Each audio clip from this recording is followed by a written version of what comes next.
Welcome to Joy Property Guide. आज हम लोग DMIC या दिल्ली मुंबई इंडस्ट्रियल कॉरिडोर के बारे में डिटेल्स में जानेंगे। ये ग्रेटर नोएडा से 5 किलोमीटर आगे दादरी में स्थित है। ये पूरा इंडस्ट्रियल कॉरिडोर जो दिल्ली से लेके मुंबई तक डेवलप हो रहे हैं। अगर इसके बैकग्राउंड के बारे में बता दूं, पूरे अगर इंडियन रेलवे का प्रॉफिट या मुनाफा देखें तो 63% आते हैं आपके मालगाड़ी से, 27% आते हैं आपका पैसेंजर ट्रेन से, 5% आपका कैटरिंग सर्विसेज से, 3% आपका विज्ञापन से। अब अगर इन कंबाइंड देखें, बट सबसे ज़्यादा मुनाफा जहाँ से आते हैं ना, ये जो फ्रीट या जो मालगाड़ी है, सबसे ज़्यादा प्रॉब्लम उसी को फेस करना पड़ता है। और बहुत सारे जो प्रोडक्ट आज के दिन में ट्रक से एक जगह से दूसरी जगह जाते हैं, वो इसीलिए जाना पड़ता है क्योंकि मालगाड़ी में कब पहुंचेगा उसका कोई पर्टिकुलर टाइम होता नहीं। कभी कभार 4 दिन में जो चीज़ पहुंचना चाहिए वो चीज़ 7, 8, 9 दिन तक भी लग जाता है। बहुत सारे टाइम में उसको एक साइड में रोक के रख देते हैं और ऑलमोस्ट 2-2, 3-3 दिन तक भी रुका रहता है। I am sure you have seen that thing in different places. इसी प्रॉब्लम को सोल्यूशंस देने के लिए ये DMIC को लेके आया था। अब अगर देखें, डेवलपिंग से डेवलप्ड कंट्री बनने के लिए सबसे ज़्यादा जो इम्पोर्टेंट है वो है सामान एक जगह से दूसरी जगह में टाइम से पहुंचाना। और हमारा जो इंटरनेशनल बिजनेस है, इंपोर्ट एक्सपोर्ट, वो भी हैम्पर इसीलिए होता है क्योंकि सामान एक जगह से दूसरी जगह में टाइमली नहीं पहुंचते। ऑलमोस्ट 9 स्टेट्स हैं अक्रॉस इंडिया में जो कोस्ट लाइन के बराबर है, बट जैसे दिल्ली हो गया, हरियाणा हो गया, ये सारी जगह में बहुत सारी चीज़ें बनती हैं। जैसे आपके गुड़गांव में गाड़ियाँ बनती हैं। अब वो चीज़ एक जगह से दूसरी जगह दूसरे कंट्री में भेजने के लिए ट्रक से भेजे तो बहुत टाइम लगेगा और उसमें बहुत ज़्यादा खर्चा भी होता है। ट्रक में जितना खर्चा होता है उसका ऑलमोस्ट 1/10 में आप मालगाड़ी से एक जगह से दूसरी जगह भेज सकते हैं। So that is the only reason ये DMIC या डेडिकेटेड फ्रीट कॉरिडोर को लेके आया। इनका 2 हिस्सा है। एक आपका वेस्टर्न हिस्सा जो आपका दादरी से लेके मुंबई में जवाहरलाल पोर्ट तक पहुंचता है। तीसरा हिस्सा आपका जो सेकंड हिस्सा जो आपका लुधियाना, पंजाब के लुधियाना से लेके कोलकाता के डानकुनी जंक्शन तक पहुंचता है। ये सबसे बड़ा पैच है। जो ईस्टर्न पोर्शन है वो 1856, that will take some more time. जो आपका वेस्टर्न वाला पोर्शन से जो मुंबई से लेकर दिल्ली तक, ये 2022 एंड तक प्लान था मेरे हिसाब से। 2023 मिड तक फुल्ली फंक्शनल हो जाएंगे। ये ट्रायल रन भी अलग अलग जगह में चल रहे हैं अभी आज के दिन में। अब ये जो फ्रीट कॉरिडोर बन रहा है, इनको और भी मोनेटाइज करने के लिए इंडस्ट्रियल कॉरिडोर प्लान किया गया था। ऑलमोस्ट 6 प्रोमिनेंट स्टेट्स से जो गुजरते हैं, उस हर एक स्टेट्स में आपको इंडस्ट्रियल कॉरिडोर मिलेंगे। और इसी के लिए इतने सारे बड़े बड़े इंफ्रास्ट्रक्चर, बड़े बड़े MSMEs कंपनीज ऑलरेडी अपना लैंड लेके उस जगह में काम स्टार्ट कर चुके हैं, कोई जगह में काम स्टार्ट कर रहे हैं अभी। सो दैट मीन्स ये एक गेम चेंजर होने वाला है। स्वाधीन भारत में पहली बार इस टाइप का कोई डेवलपमेंट प्रोजेक्ट आया हुआ है, क्योंकि इंडियन रेलवे का जो आप देखें वो ऑब्वियसली हम लोगों ने अपग्रेडेशन करवाया, बट मेजर जो इन्वेस्टमेंट या जो भी इंफ्रास्ट्रक्चर डेवलप किया गया था वो अंग्रेज द्वारा किया गया था। So this is the project. Almost $90 billion का प्रोजेक्ट है। ऑलमोस्ट 6 लाख करोड़ का प्रोजेक्ट ये माना जाता है। ये 2006 में जब मनमोहन सिंह जी गवर्नमेंट थे उस टाइम पे प्लान किया गया था, but in India it takes little time to develop such kind of project. पैसा चाहिए, लैंड एक्विजिशन एक बहुत बड़ा इसका प्रॉब्लम है। ऑलमोस्ट जो 4 साल लग गए थे इसको लैंड एक्वायर करने के लिए। अब इनकी खासियत क्या है, एक जगह से जब दूसरी जगह मालगाड़ी जाएंगे ना, तो मेजर जगह में वो फ्लाईओवर किया हुआ है। तो फ्लाईओवर के थ्रू से आपका ट्रांसपोर्ट, फ्लाईओवर के थ्रू से वो सामान एक जगह से दूसरी जगह जाएंगे। दैट मीन्स ऑटोमेटिक सिग्नलिंग का इन्होंने प्रोविजंस रखा है और पैसेंजर ट्रेन के लिए इनको रुकना ना पड़े, तो उसी के लिए इसको खास ध्यान दिया गया। तो हर एक जगह में इधर वो आपके टनल के थ्रू से गया है। जैसे आपका मानेसर के पास जो आपका पहाड़ है उससे पूरा टनल बनाया गया। टनल इसीलिए सबसे ज़्यादा फेमस है क्योंकि ये डबल डेकर ट्रेन है। डबल डेकर ट्रेन मतलब एक के बाद दूसरा आपका कंटेनर लगा सकते हैं आप, और उसके ऊपर इलेक्ट्रिक लाइन है। तो ये जो सुरंग बनाया गया था, ये सुरंग अपने आप में एक बहुत इम्पॉर्टेंट है। और साथ साथ एक बार में एक मालगाड़ी ऑलमोस्ट 13,000 टन को कैरी कर सकता है। एक ट्रक में आप 10 टन कैरी कर सकते हैं जनरली। तो दैट मीन्स एक बार में वो 1300 ट्रक का जो कैपेसिटी है वो एक जगह से दूसरी जगह वो लेके जा सकते हैं। और आने वाले टाइम पे इसका सबसे ज़्यादा मुनाफा यमुना एक्सप्रेसवे ग्रेटर नोएडा को मिलने वाला है।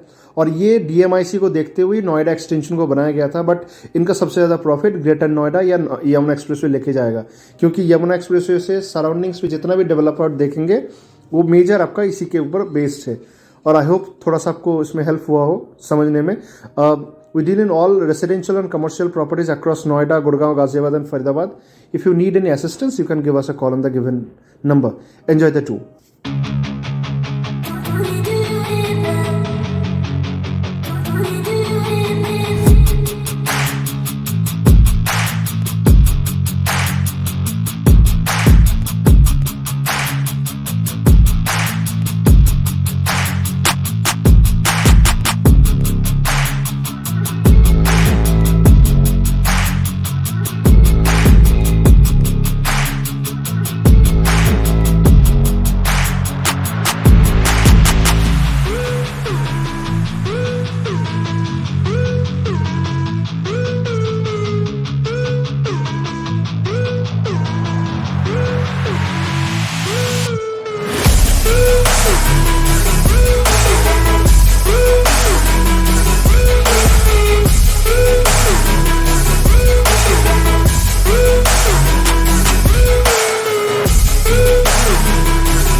We do it now.